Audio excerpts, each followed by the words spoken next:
It talks about Albert Einstein. Albert Einstein made a statement. He says that I'm not interested in the phenomenon or that phenomenon. Einstein had said earlier in his life, I want to know the thoughts of God.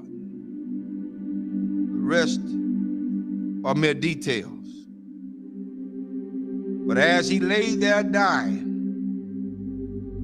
in the Princeton hospital, he must have understood that these were secrets that God was clearly keen to hang on to. You know what the secret is? Love. Love. Love.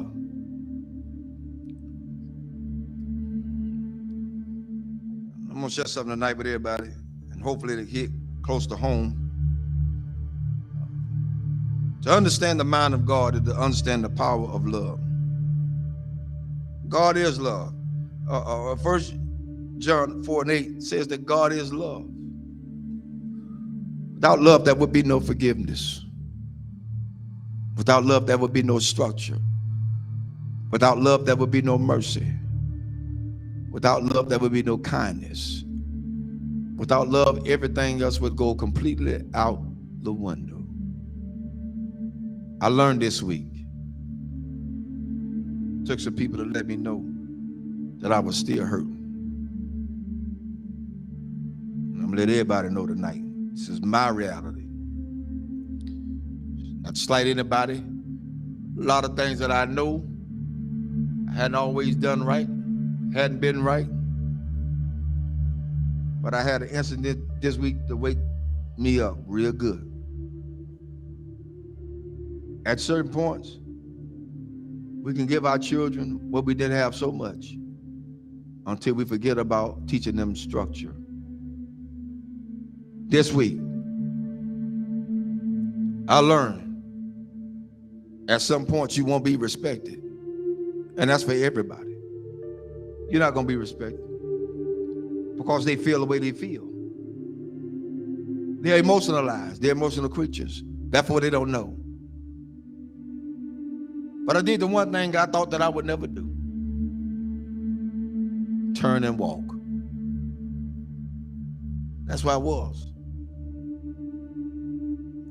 But I found out that I had a whole halo of hurt that I'd never been released from.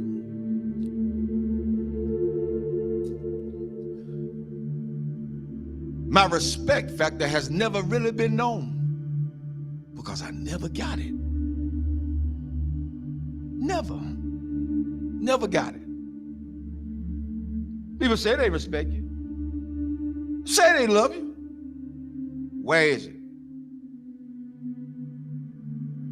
One of the things we got to realize is what we train our children to do, they're going to do it to the fullest extent. If you let them be into your business as adults, then they're going to have all rights and privileges to say what they want to say, not knowing the outcome of what could be. But I learned something. Even though I went through all that hurt and I'm still hurt, that's all right. I don't mind it. I'm going to go through this thing. I'm going to go through it. Because at this point, I don't owe nobody nothing. I owe God himself. For me, I did what I needed to do and walked away. I did what I had to do and walk away. And it ain't easy. It ain't easy trying to do right and you still get damaged. It ain't easy. God help me tonight. It is not easy. It is not easy to be in a place and feel like you're trapped. Because even when you do good, evil is always present. So you have to face the fact. That's why I said a lot of times, I've told people, and I still tell people today, don't hold me up as no God.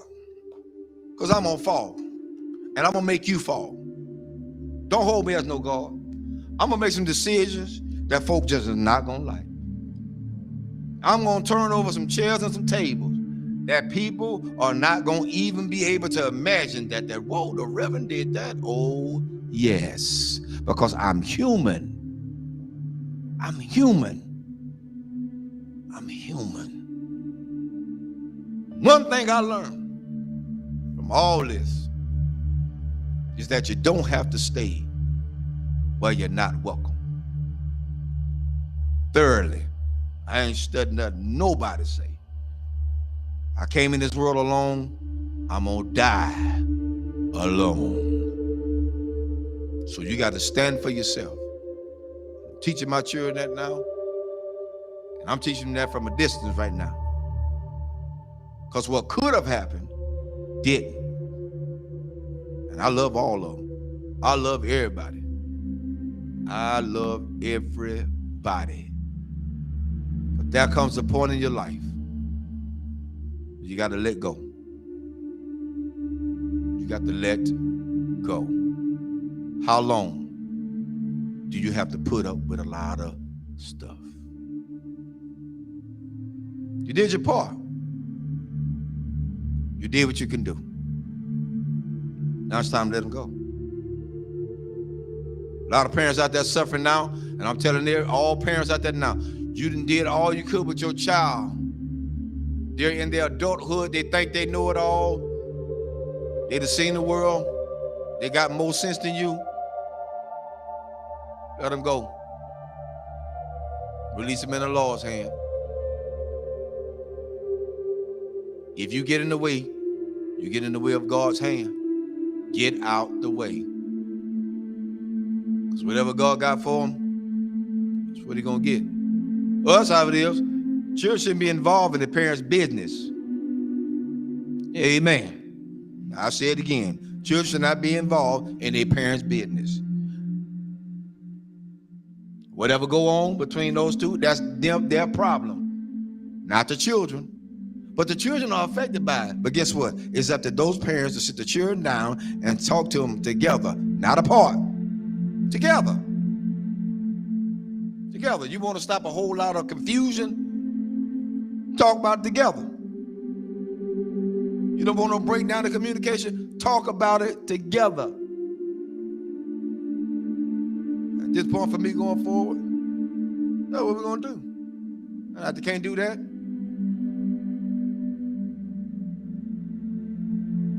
I ain't playing with them. There's a lot you can do. And God help me. I'm strong as an ox. But the Lord is a protector and a shield from everything. And Lord help me, I got the scars to prove it. Cried many a days. But I ain't got to cry no more. My mind's made up.